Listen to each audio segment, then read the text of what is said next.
been a few weeks since Charlie Kirk was murdered. I'm still rocked by it. I'm sad. It's on my mind.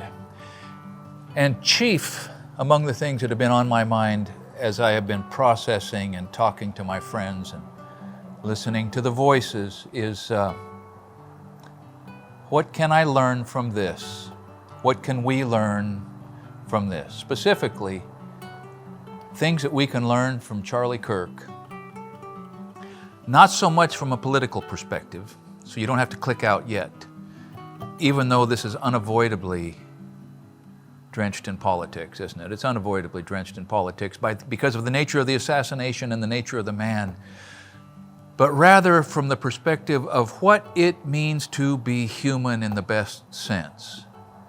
Because I think in many ways, Charlie Kirk, at the tender age of 31, and his bride Erica demonstrated and are demonstrating some of the attributes of humanity at its finest. At least that's the way it appears to me, maybe to you.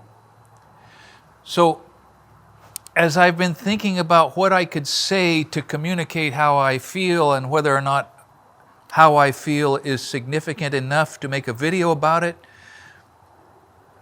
I've decided that the first thing I'm going to do, and I'm going to do it right now, is let you know a list of people that I can say with confidence that I stand with. When I say I stand with them, it does not mean that I agree with every word that comes out of their mouth. It doesn't even mean that I agree with the majority of the things that they say.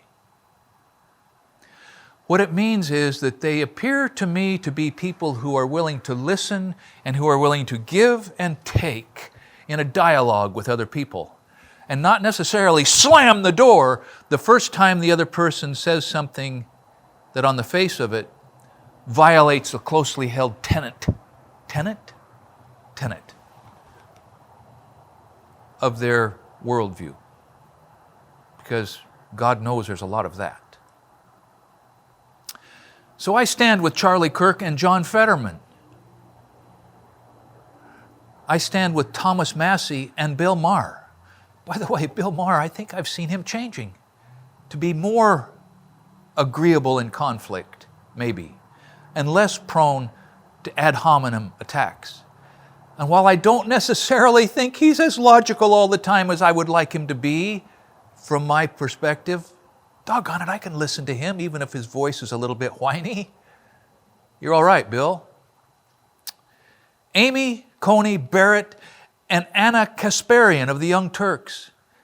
Different people, but both of them willing to give and take and consider and maybe even adjust a perspective.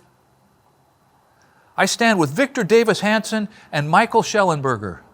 They both bring their intellect and their education and their experience and balance, or at least a willingness to hear another voice to their conversation, arriving at vastly different conclusions. And then last, I stand with Jordan Peterson, you already know that, and Joe Rogan. Joe Rogan used to be much more progressive than he is now. Joe Rogan talks to everybody. He asks them hard questions, good questions. He listens, you can see. So Joe Rogan is a talented dude, as evidenced by the success of his podcast. He's so good at conversation. And I've noticed that he has had people with whom his conversation was pointed back on his program. So that's a short list, right? But you get what I mean. I stand with Charlie because he was one of those. Charlie, and let me just throw this out. If you're about to unsubscribe or click out, you're welcome to do that.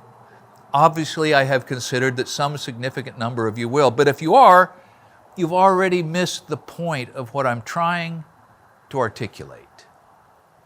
So, you have figured out that Charlie and I were in many ways de acuerdo, right? Of one mind, but not in every way. It's not that I agreed with every word that I ever heard him say, and I watched and listened to a lot of Charlie Kirk because he was impressive. But I was responding to Charlie Kirk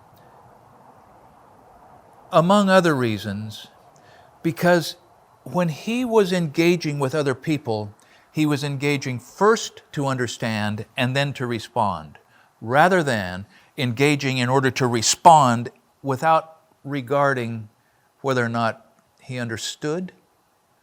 He would be sure that he had understanding of what they were asking. So my evidence for that is that I watched him ask and invite questions.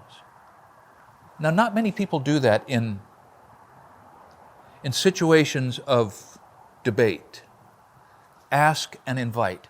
And not only would he invite, but he would extend his microphone. What a powerful metaphor that was for what was in his heart and his head. That he would ask a question and give them the mic to answer, or give them the mic so they could come with the question and then reclaim the mic to answer. Can you see the give and take that's implied there? Heck, it's not implied, it's demonstrated. I watched him do that and I thought, now that is uncommon. Asking, inviting questions. And this other group of people that I stand with also seem with varying degrees of authenticity and expertise to ask and invite questions. Man, that seems to be at the heart of what it means, like we said earlier, to be human in the best sense. Not merely to declaim and to hammer on the desk, but to ask and invite questions. You got to love that. You got to respect it.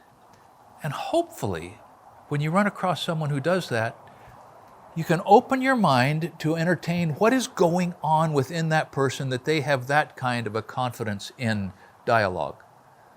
That's one of the things I learned from Charlie. He had confidence in dialogue. How about Charlie's priorities?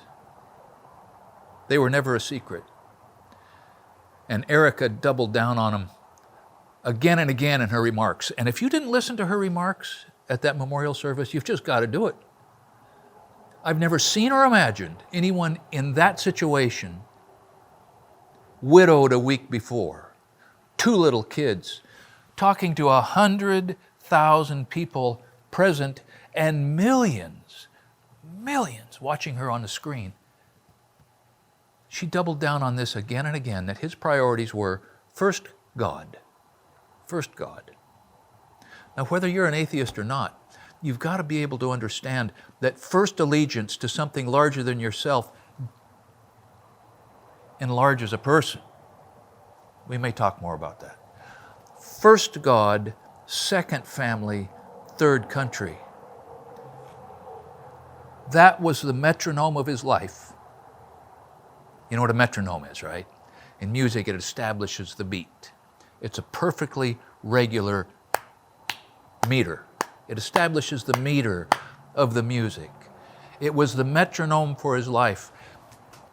If in your fundamental values, and in this case, God, family, and country,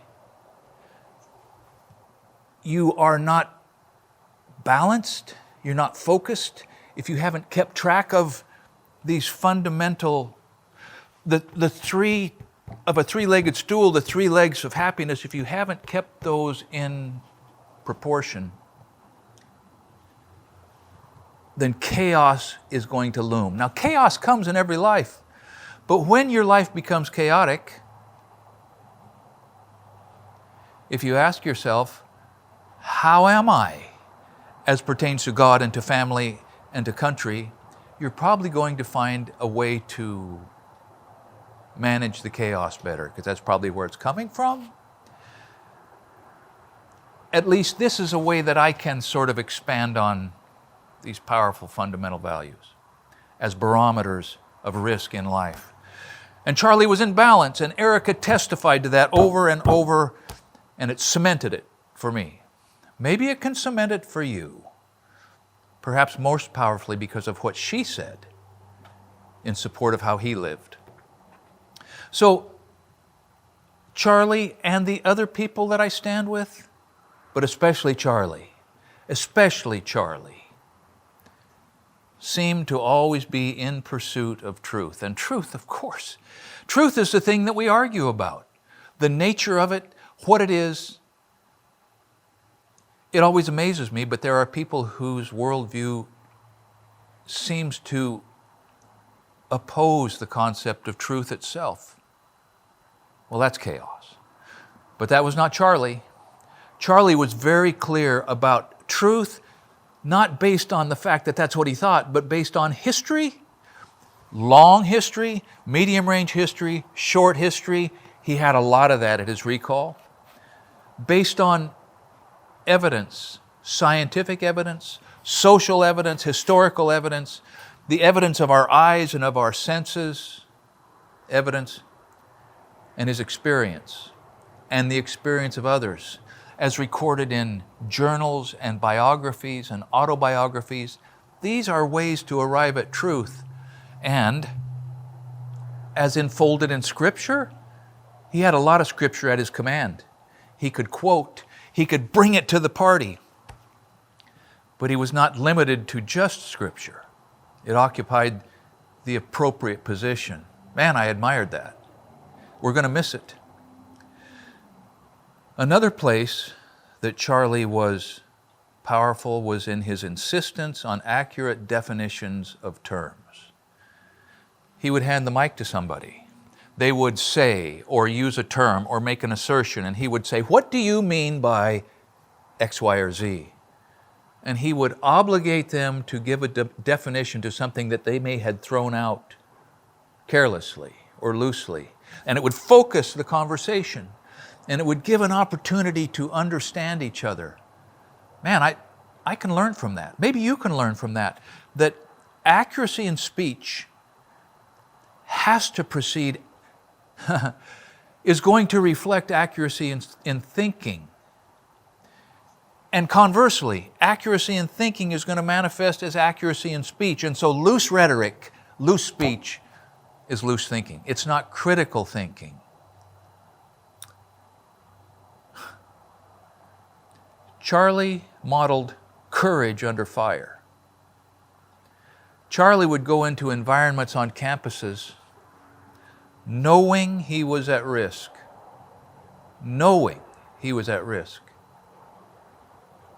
That's courage. It is one thing to be back behind the front lines, passing forth the ammunition. Go, boys, go. You can shoot this and you can shoot that. And do you need a drink of water?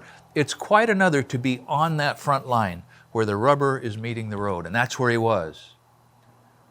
And that's why to be sniped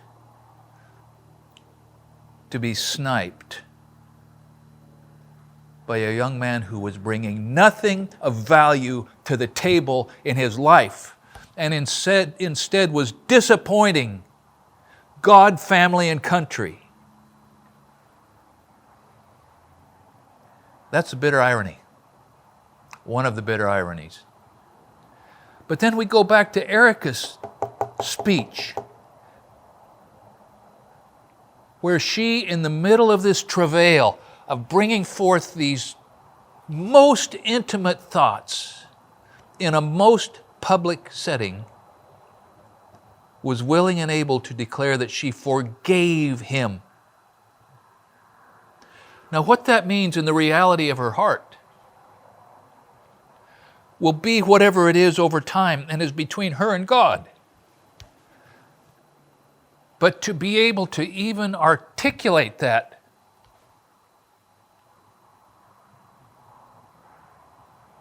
is inspiring, isn't it? Even if you would have identified Charlie as your enemy, and hoping against hope that you are not one of those who had their hands in the air applauding his death, please don't be that. So think about this for just a second. Because I could visualize in myself if a person on the extreme opposite end of the political spectrum from myself, who had real influence or real power, and there have been a few through my adult life, like quite a few. If one of them was to be suddenly pulled out of the equation, thereby thwarting the advance of a political agenda that I couldn't support, I could visualize myself feeling relief. Whew. And I could visualize myself saying, well, good riddance. I can see that. But I can't visualize myself rejoicing and applauding and partying. And if you are doing that, think again. How dark do you want to be? How far down that path of inhumanity do you want to go? It's easy to get trapped and to be seduced and to be recruited by friends or a tribe or a movement that maybe we haven't thought carefully about. But I can tell you that it is inhuman to publicly dance on somebody's grave. Pull back if you can. Because one of the things that I learned from Charlie that I will never forget is that he was a happy warrior. Now, usually warriors are not happy. Usually they are stern and foreboding or threatening. Maybe they are just hard. Maybe the truth that the more you know, the more wisdom you have, the more sorrow you feel, and the easier it is to languish or be depressed because of the things you know, and the hopelessness of so many situations can weigh you down. Not Charlie. Not Charlie. Now, I would watch him in his debates, and he would evidence some of the signs of irritation or annoyance or frustration, occasionally a little anger, but then he would pull it back and he would remain optimistic and engaging and inviting, and he would share that microphone. So I stand with Charlie.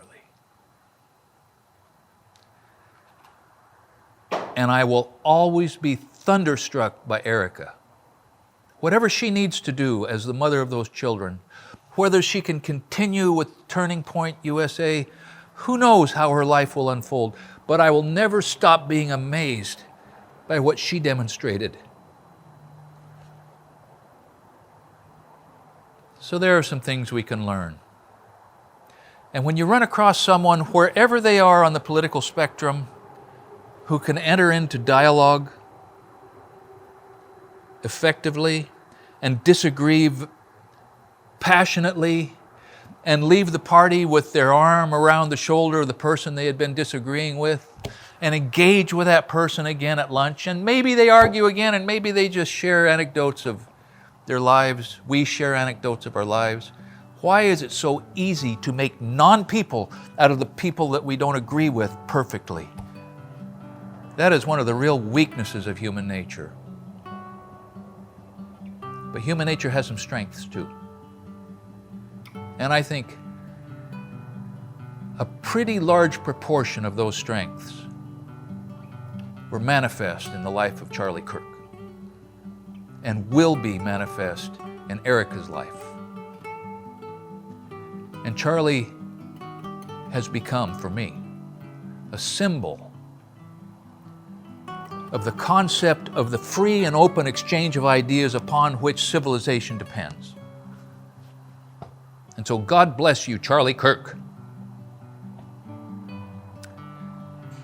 Thank you for the good work you did.